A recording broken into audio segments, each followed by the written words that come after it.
Welcome back to my channel, and today we are going to discuss about physical fitness components determined by the physiological factors. तो पिछली class में हमने बहुत general level पे बात करी थी कि हमारे फिजियोलॉजिकल फैक्टर्स जैसे स्केलेटल मसल्स हो गया था, स्केलेटल मसल्स, एनर्जी सिस्टम्स हो गया था, और आपका कार्डियो रेस्पिरेटरी हो गया था। तो हमने कहा था कि इनका इम्पैक्ट होता है हमारे फिजिकल फिटनेस कंपोनेंट्स पे। अब हम बात करेंगे जो हमारे फिजिकल फिटनेस है कंपोनेंट्स हैं उनके बारे में इंडिविजुअली बात करेंगे। ठीक है, तो सबसे पहले हम स्ट्रेंथ की बात करेंगे। उससे पहले आप चैनल को सब्सक्राइब कर दो, अपने दोस्तों के साथ शेयर कर दो। तो आपको सबसे पहले क्वेश्चन पता होना चाहिए कि क्या क्वेश्चन आते हैं। उससे पहले ये पता होना चाहिए कि स्ट्रेंथ क्या होती है। तो strength is the ability of the body to work against resistance. तो किसी भी रेजिस्टेंस को ओवरकम करना इज योर स्ट्रेंथ। मान लो कि अम, आपको कोई डंबल उठाना है, तो वो वेट है, आप उसके लिए पूरी जान लगाओगे और आप उसको उठा लोगे। अगर आप उठा पाते हो तो मतलब वो जो रेजिस्टेंस है, जो वेट है, तो आपने वो ओवरकम कर लिया, दैट इज अ स्ट्रेंथ। नहीं उठा पाते हो तो फिर नहीं उठा पाते, आपके अंदर उतनी स्ट्रेंथ नहीं है। इसके तीन टाइप होते हैं। मैक्सिमम स्ट्रेंथ, मैक्सिमम मतलब ज्यादा से ज्यादा आप कितनी लगा सकते हैं।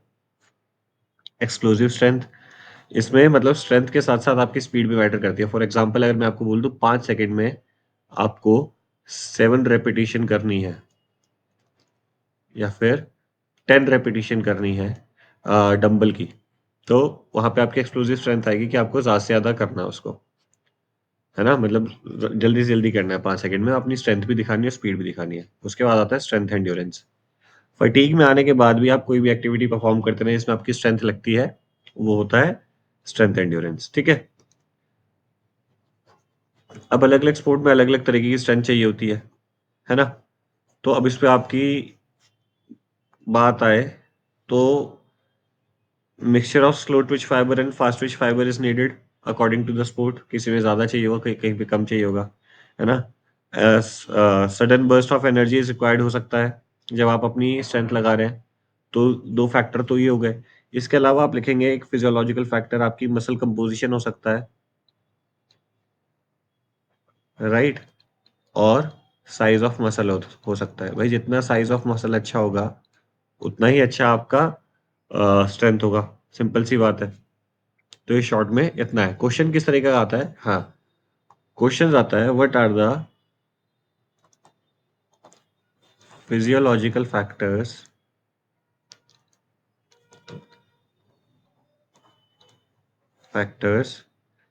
Determining strength. तो आप वही लिखेंगे, एक तो आपका slow twitch and fast twitch fibre, है ना। उसके अलावा आप लिखेंगे energy, type of energy required.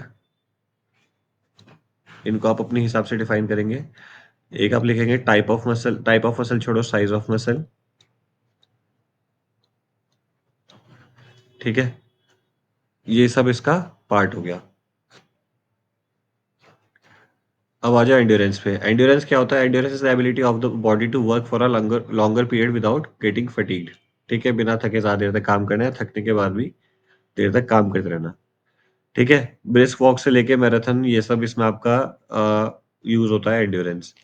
Activities like cycling, swimming और long duration activities cover under endurance component. ठीक है। अब इसमें क्या चाहिए आपको? स्लो ट्विच फाइबर ज्यादा चाहिए, है ना। ये हो गया कंपेयर टू फास्ट। हमने बात करी थी कि फैक्टर होता है एक फिजियोलॉजी का। इसके साथ साथ आपका कार्डियो रेस्पिरेटरी स्ट्रांग होना चाहिए, है ना, तभी तो इतनी देर तक ऑक्सीजन मिलेगी शरीर को। एक तो ये हो गया, दो चीजें हो गई। ठीक है। इसमें भी वैसे ही क्वेश्चन आएगा जैसे उधर लिखा हुआ है, what are the physiological factors determining endurance. Speed क्या होता है? Speed is the ability to cover maximum distance in shorted period. ठीक है। तो इसमें भी क्या चाहिए? फास्ट ट्विच फाइबर चाहिए। ठीक है, इसमें हमारी 100 मीटर रेस हो गई, रोलर स्केटिंग हो गई, इन सब में हमें वो चाहिए, फास्ट ट्विच फाइबर चाहिए। और इसके अलावा चाहिए हमें मोटर न्यूरल स्टिमुलेशन चाहिए। The brain sends a message to the muscle to act fast. ठीक है। ब्रेन हमारी मसल को मैसेज भेजता है फास्ट काम करने के लिए, तो इतनी तेज़ वो सिग्नल भेजेगा, उतनी तेज़ मसल काम कर पाएगी। तो एक तो ये हो गया, एक आपका फास्ट ट्विच फाइबर वाला हो गया, ये 2 चीज़ें हो गई। ठीक है? और इसमें आपका अनएरोबिक सिस्टम कह सकते हो आप। हुँ, हुँ। अनएरोबिक सिस्टम कह सकते हो कि आपका एक फैक्टर होगा। तो ये फैक्टर्स के आपको कैसे क्या-क्या इम्पैक्ट हो सकते हैं, वो सब वहाँ पे डिफाइन करना है।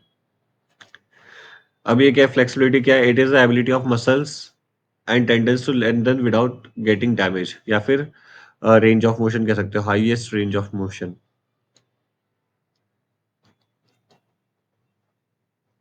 ठीक है?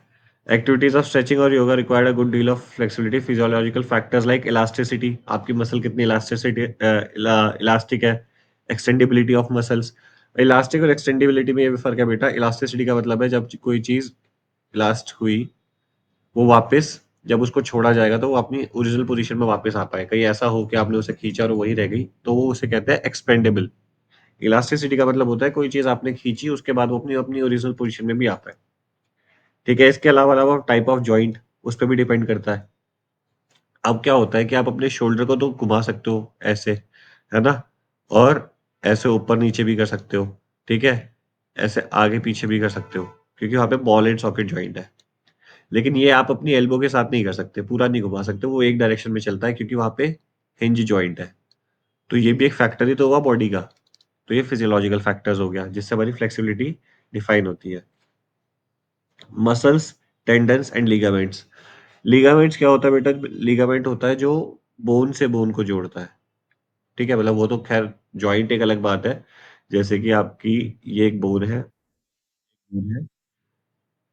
तो वो एक अलग बात हो गई। जॉइंट तो है ही है, बस उसको बना के रखने के लिए एक इलास्टिक हमारे पास सब्सटेंस होता है जो लिगामेंट होता है, ठीक है? इन दोनों को जोड़ के रखने के लिए। और जो मसल से बोन को जोड़ के रखता है वो होता है हमारा टेंडन, ठीक है? ये सारी चीज़ें हो गई। अब फिलहाल के लिए इतना ही, ये जो हम 4 फैक्टर्स हैं वो हमने डिस्कस करे।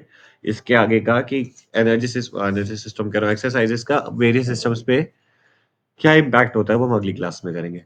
ठीक है? Thank you so much.